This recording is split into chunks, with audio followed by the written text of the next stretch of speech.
कि आपको अपने बच्चों पे थोड़ा तो कंट्रोल रखना पड़ेगा।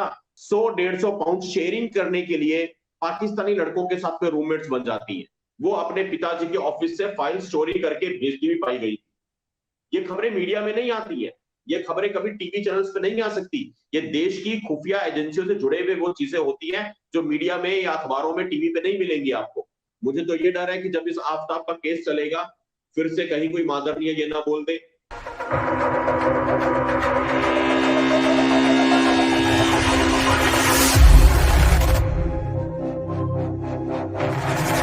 कि एक बेटी इस समाज से चली जाती है, मार दी जाती है, मार देने के बाद में इतना उसके समय विभत्स तरीके से उसके टुकड़े किए जाते हैं, उसको रखा जाता है, फेंका जाता है। बावजूद इस सब के भी हमारे समाज के लोगों में अगर उसके प्रति सहानुभूति नहीं है, तो ये बहुत बड़ी बात है आज बाकी सारी बच्चियों को समझने के लिए, बाकी सारे माता पिता को समझने के लिए कि आपको अपने बच्चों पे थोड़ा तो कंट्रोल रखना पड़ेगा। कल मैंने भैया यही बात की थी कि माता पिता ने छूट दे दी, बराबरी के नाम पे किसी बेटी बेटों के बराबरी करेगी, वो ध्यान नहीं दे रहे।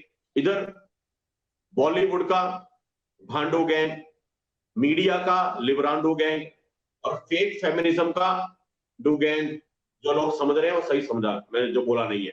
ये तीन गैंग आपकी बच्चियों का ब्रेन वॉश करने में लगे हुए हैं। 100, 150, 200 पाउंड महीने के बचाने के लिए भारत से गई हुई बेटी जो बाहर पढ़ने के लिए जाती है किसी बड़ी यूनिवर्सिटी में, वहां पे फ्लैट लेके रहती हैं 2-3 लड़कियां, 100-150 पाउंड शेयरिंग करने के लिए पाकिस्तानी लड़कों के साथ में रूममेट्स बन जाती हैं।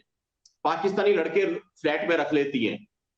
बाद में कभी जाके पता पड़ता है कि वो तो एक आईएसआई का प्लांट किया हुआ बंदा था और उस लड़की के साथ में सारे काम कर लिए। वो लड़की भारत में किसी बहुत बड़े टॉप शॉट सरकारी अधिकारी की बेटी थी और बाद में उस लड़की को जब भारत वापस भेजा, वो अपने पिताजी के ऑफिस से फाइल चोरी करके भेजती हुई पाई गई।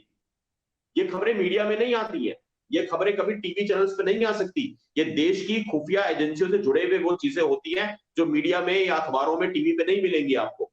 मैं कुछ कुछ आपको बताता हूं अंडर कवर स्टोरीज में, लेकिन ये हुआ है। लिव इन में रही थी बाहर जाकर के लंदन में, यूएसए में, यूके में पाकिस्तानी लड़कों को मकान आसानी से नहीं मिलते, फ्लैट नहीं मिलते। ये लड़कियां थोड़ा सा अपना महीने का खर्चा बचाने के लिए रूममेट रख लेती है यूनिवर्सिटी में पढ़ने वाले को। धीरे धीरे भैया जब साथ में रहते हैं एक छत के नीचे, बाहर देश में रह रहे हैं, माता पिता सर पे नहीं है, कोई बड़ा बुजुर्ग सर पे नहीं है, आप स्पेगेटी पहन के घूम रही हो, आप एक बंडी पहन के घूम रही हो, छोटी छोटी निक्कर पहन के घूम रही हो, एक ही जगह लिविंग रूम में बैठ रही है, टीवी देख रहे हैं, टीवी पे कभी किस अडल्ट फिल्म चल रही है, कभी कुछ चल रहा है। तो वो इस तरह के काम हो जाते हैं जो नहीं होने चाहिए। लेकिन वो बंदा तो किसी और नियत से आया है। माँ बाप सोच रहे हैं हमारी बच्ची तो अमेरिका जाके भाई बहुत अच्छी पढ़ाई कर रही है, इंग्लैंड में खूब अच्छी पढ़ाई कर रही है। उन्हें यही नहीं पता वो तो जासूस बन के वापिस आ रही है, देश के साथ में गद्दारी करने के षड्यंत्र में आपकी बेटी को लगा दिया। वहां से चला हुआ लिव इन आज हमारे भारत में सिस्टम हो जाता है। हमारे देश की बड़ी बड़े माननीय मादरनीय भी कहते हैं लिव इन को मान्यता दे दीजिए। तो ये वही मादरनीय है भैया जो कन्हैया लाल जी का गला उतर गया तो नुपुर शर्मा को जिम्मेदार ठहरा दिया।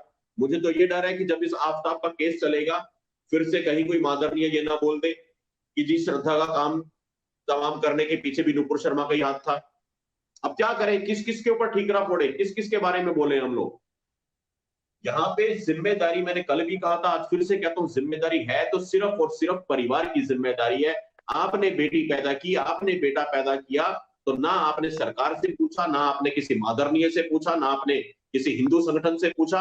आपने अपनी फ्री विल से, अपनी खुद की मर्जी से आपने बच्चे पैदा किए हैं।